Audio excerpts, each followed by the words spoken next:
Martın 2-də Heydər Əliyev Fondunun vitse-prezidenti Aidiya İctimai Birliyinin təsisçi və rəhbəri Leyla Əliyeva və Bakı Media Mərkəzinin rəhbəri Arzu Əliyeva ailə üzvləri ilə birlikdə Naxçıvan Muxtar Respublikasına səfər ediblər. Səfər çərçivəsində Naxçıvanın zəngin tarixi, mədəni irsi, unikal memarlıq abidələri, sosial-tibbi reabilitasiya müəssisələri və təbii gözəllikləri ilə yaxından tanışlıq olub. Səfər Azərbaycan xalqının ümumilli lideri Heydər Əliyevin Naxçıvan şəhərindəki abidəsinin önünə gül dəstəsinin qoyulması ilə başlayıb. Ardınca onlar Heydər Əliyev muzeyini ziyarət edərək dahi şəxsiyyətin həyat yolunu, siyasi irsini və dövlətçilik fəaliyyətini əks etdirən zəngin eksponatlarla tanış olublar.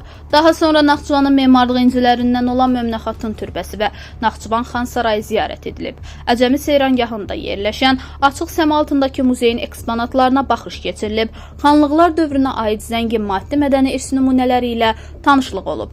Proqram çərçivəsində Leyla Əliyeva, Arzu Əliyeva və ailə üzvləri Naxçıvan şəhərində sağlamlıq imkanları məhdud uşaqlar üçün fəaliyyət göstərən Naxçıvan Uşaq Bərpa Mərkəzinə baş çəkiblər.